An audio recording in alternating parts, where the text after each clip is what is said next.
जय माता दी, जय मां कामाख्या। देव राधा ट्रस्ट सत्यवाणी चैनल से आप हिंदू सनातन धर्म के कुछ नियम कानून के संबंध में सुनते हैं। बहुत से मनुष्य पूजा करवाते हैं, अनुष्ठान करवाते हैं, जप तप भी करवाते हैं, परंतु उनकी पूजा सफल नहीं होती है और दोष कभी गुरु को देते हैं तो कभी पूजा करने वाले को देते हैं, कराने वाले को देते हैं, और कभी जो है ज्योतिषाचार्य को दे देते हैं कि उसने गलत पूजा बता दी। तो इस तरीके से कई बार हम देखते हैं कि मनुष्य गलत समय पे गलत पूजा करा लेता है, उसका फल भी मिलता है। तो आज हम आपको शास्त्र सम्मत बात बताने जा रहे हैं। काल सर्प दोष की पूजा, काल सर्प योग जिसका भी होता है, उसकी पूजा कब कराओगे तो ही फलित होगी, अन्य समय पे पूजा मत कराया करो। क्योंकि बहुत से मनुष्य काल सर्प दोष की पूजा के लिए विभिन्न तीर्थ स्थान पर जाते हैं, पैसा भी खर्च करते हैं, समय भी बर्बाद करते हैं और फल की प्राप्ति नहीं होती है और रिजल्ट कुछ भी नहीं मिलता है। तो आज हम सिर्फ काल सर्प दोष के जो नियम है कि किस दिन पूजा कराएं तो फल की प्राप्ति होगी, आप भी नोट डाउन करें, समझ लें। यदि जिसका आपके परिवार में किसी मनुष्य का यदि काल सर्प दोष है तो उसकी वजह से मनुष्य के जीवन में संघर्ष करना पड़ता है। उस संघर्ष को कम करने के लिए काल सर्प दोष की पूजा कराई जाती है। यानी जो भी मनुष्य काल सर्प दोष से पीड़ित होता है, 12 प्रकार के काल सर्प दोष होते हैं। उसमें से यदि किसी भी काल सर्प दोष में यदि उसका जन्म हो गया है तो मान के चले वह बालक या बालिका जिंदगी भर उसको हर मामले में संघर्ष करना होगा। विवाह के मामले में भी संघर्ष होता है, पैसे के मामले में संघर्ष होता है, पारिवारिक जीवन जीने में संघर्ष होता है, बच्चा पैदा करने में संघर्ष करना पड़ता है, सर्विस करने में संघर्ष करना पड़ता है, और घर पर रहते हैं तो परिवार के जो दुष्ट जन होते हैं उनसे भी जीना पड़ता है संघर्ष करते हुए। तो काल सर्प दोष की शांति एक तो प्रत्येक वर्ष हर मनुष्य को कराना चाहिए जिसका काल सर्प दोष है। पहला नियम तो ये बोलता है। बहुत से मनुष्य हमें मिले कि साहब मैंने उज्जैन में जाके काल सर्प दोष की पूजा करा ली, त्र्यंबकेश्वर में जाकर के काल सर्प दोष की पूजा करा ली, साउथ में काली हस्ती जाकर के काल सर्प दोष की पूजा करा ली। तो ऐसे पूजा कराने से काम नहीं चलेगा। पूजा विभिन्न जो तिथियां और मुहूर्त बताए गए हैं उनमें ही कराना है और विधि विधान से करवाना है। अनाड़ी पंडित जी को पकड़ के पूजा नहीं कराई जाती है।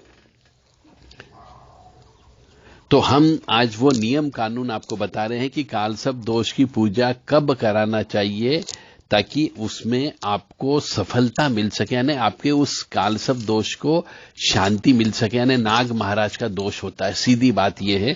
काल सर्प दोष का मतलब होता है पिछले जन्म के सर्पों का श्राप, जिसकी वजह से कई बार मनुष्य के यहां पर बच्चे पैदा नहीं होते, विवाह होने में भयंकर देरी होती है। तो सर्वप्रथम चलते हैं कि शुक्ल पक्ष में चंद्र बल देखा जाता है और कृष्ण पक्ष में तारा बल देख करके ही पूजा कराना चाहिए। अब ये चंद्र बल क्या होता है और तारा बल क्या होता है, इसका ज्ञान आपको होना चाहिए, या फिर जिससे पूजा कराएं उसको मालूम होना चाहिए कि चंद्र बल क्या होता है और तारा बल क्या होता है। मनुष्य के घात चंद्रमा पर भी विचार करना चाहिए। और काल सर्प दोष की पूजा अमावस्या को अश्लेषा नक्षत्र, शतभिषा नक्षत्र, आद्रा नक्षत्र स्वाति नक्षत्र, यदि ये 4 नक्षत्र हो, अश्लेषा, शतभिषा, आर्द्रा और स्वाति, तो उस समय पे यह पूजा सर्वाधिक सफल मानी जाती है। अमावस्या को भी कर सकते हैं, और अमावस्या में यदि ये नक्षत्र मिल जाए तो फिर आपका काम तो पूजा सफल होना ही होना है। और नाग पंचमी के दिन कोई नक्षत्र नहीं देखा जाता है, कोई दिन नहीं देखा जाता है, कोई वार नहीं देखा जाता है, केवल तिथि देखी जाती है। कालसर्प दोष की पूजा के लिए इस वर्ष में एक बार जो सर्वोत्तम समय बताया गया है वह है नाग पंचमी का दिन। इससे बढ़ के, इससे सर्वश्रेष्ठ कोई समय नहीं होता है। और बुधवार को यदि अमावस्या पड़ जाए और यदि अश्लेषा नक्षत्र भी हो तो यह भी सर्वश्रेष्ठ मुहूर्त कहा जाता है। नहीं, इसमें तो पूजा कराना ही कराना चाहिए, चाहे कभी भी पूजा कराई हो। कालसर्प दोष की शांति कराना हो तो बुधवार को अमावस्या अश्लेषा युक्त नक्षत्र कहीं पर भी आए, कभी भी आए, आपको पूजा कराना ही कराना चाहिए ताकि संघर्ष कम हो सके। यदि दिन में गोचर में वापस कालसर्प दोष बनता हो तो उस दिन भी पूजा कराई जा सकती है। और राहु जिस नक्षत्र में हो वो नक्षत्र आ जाए तो वह दिन भी श्रेष्ठ माना गया है। और नवरात्रि श्रेष्ठ है, और अश्लेषा युक्त नवमी के दिन भी कालसर्प दोष की पूजा कराई जा सकती है। तो इतने सारे ये मुहूर्त हैं, इनको आप नोट डाउन कर लें। और यदि आपके परिवार में किसी को कालसर्प दोष है तो हर कभी पूजा मत करवाइए। हमारा उद्देश्य है आपको ज्ञान देना, इसका पालन करना नहीं करना आपके विवेक पर निर्भर करता है। हमारा काम है कि आप जो भी धर्म का काम करें वह सफल हो, ईश्वर आपकी भक्ति और पूजा को स्वीकार करें, इसके लिए ये नियम आपको बताए जा रहे हैं। तो सूर्य ग्रहण, चंद्र ग्रहण में इस योग की निवृत्ति हो जाती है। और ऐसा कहा जाता है कि तिथियों में पड़वा तिथि, पंचमी तिथि, सप्तमी तिथि, नवमी तिथि, पूर्णिमा तिथि और अमावस्या तिथि इस कार्य के लिए शुभ मानी गई है। भद्रा योग, वेदधत योग, 6 तिथि, वृद्धि तिथि, अधिक मास और 6 मास में यह कालसर्प दोष की पूजा नहीं कराना चाहिए। बहुत से मनुष्य इस चीज का ध्यान नहीं रखते हैं और पूजा करा के आ जाते हैं, जिससे भी ये पूजा सफल नहीं होती है। और यदि वारों के हिसाब से हम चलते हैं तो शनिवार, रविवार, मंगलवार को छोड़कर सभी वार कालसर्प दोष की पूजा के लिए अच्छे माने गए हैं। शनिवार को कालसर्प दोष की पूजा नहीं कराना चाहिए, रविवार को कालसर्प दोष की पूजा नहीं कराना चाहिए और मंगलवार को कालसर्प दोष की पूजा नहीं कराना चाहिए। और यदि सबसे श्रेष्ठ वार देखते हैं तो बुधवार का दिन कालसर्प दोष के लिए अच्छा माना जाता है, क्योंकि राहु दोषम बुधोन्यात सूत्र के अनुसार बुधवार इस कार्य के लिए सबसे उत्तम माना गया है। और एक विशेष इंस्ट्रक्शन है इसमें, यह भी गलती मनुष्य करता है जिसकी वजह से भी कालसर्प दोष की पूजा सफल नहीं होती है। घर में मांगलिक कार्य होने के बाद 1 वर्ष तक नाग बलि कालसर्प योग की शांति नहीं कराना चाहिए, अन्यथा और अनिष्ट होता है।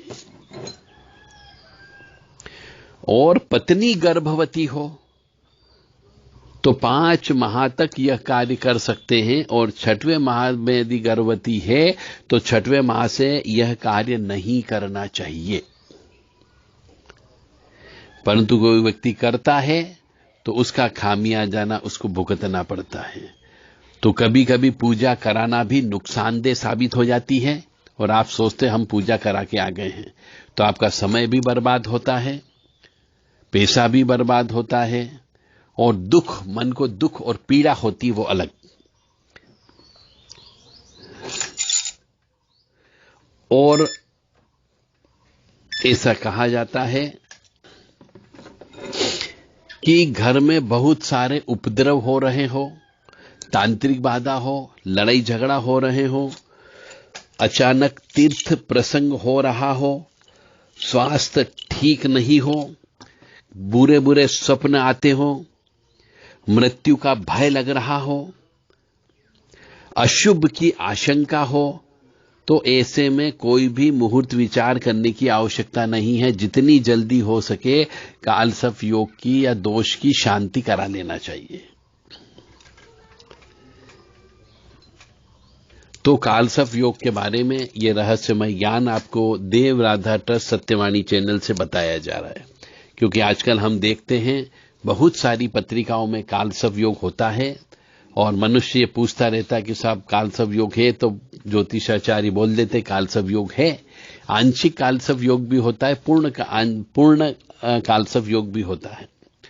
तो अब आपको ये ज्ञान नहीं होता है, और नहीं बहुत से ज्योतिषाचार्य को ये ज्ञान नहीं होता है, और नहीं वो लिख करके देते हैं कि आपको कालसर्प दोष की पूजा कब कराना चाहिए।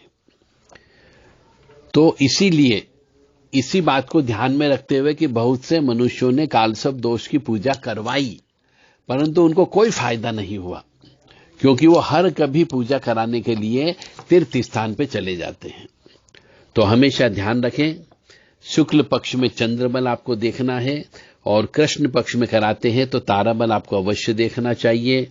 और अमावस्या को अश्लेषा नक्षत्र हो तो पूजा करा सकते हैं, अमावस्या को शतभिषा नक्षत्र हो तो पूजा करा सकते हैं, अमावस्या को स्वाति नक्षत्र हो तो पूजा करा सकते हैं, और यदि कोई नक्षत्र नहीं मिलता हो ये वाला तो भी अमावस्या हो तो ये पूजा की जा सकती है। और नाग पंचमी के दिन ये पूजा अवश्य कराना ही कराना चाहिए, प्रत्येक वर्ष पूजा कराना चाहिए ताकि एडजस्टमेंट होता रहे।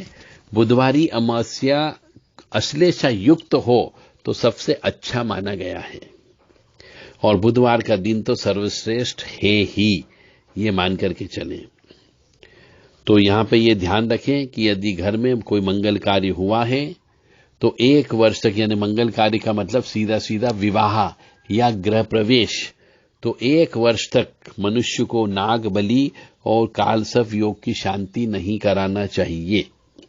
और यदि कोई स्त्री गर्भवती है, 5 माह से ज्यादा का गर्भ है, तो भी ये कालसर्प दोष की पूजा, नाग बलि की पूजा नहीं कराना चाहिए। जय माता दी, जय मां कामाख्या। ओम देवताभ्य पितृभ्यश्च महायोगिभ्य एव च नमः स्वधाय स्वाहाय नित्यमेव नमो नमः। ओम देवताभ्य पितृभ्यश्च महायोगिभ्य एव च नमः स्वधाय स्वाहाय नित्यमेव नमो नमः। ओम अनंतं वासुकीं शेषं पद्मनाभं च कम्बलं शंखपालाय च कर्कोटकं तक्षकं च कालियम्। ओम अनंतं वासुकीं शेषं पद्मनाभं च कम्बलं शंखपालाय च कर्कोटकं तक्षकं च कालियम्।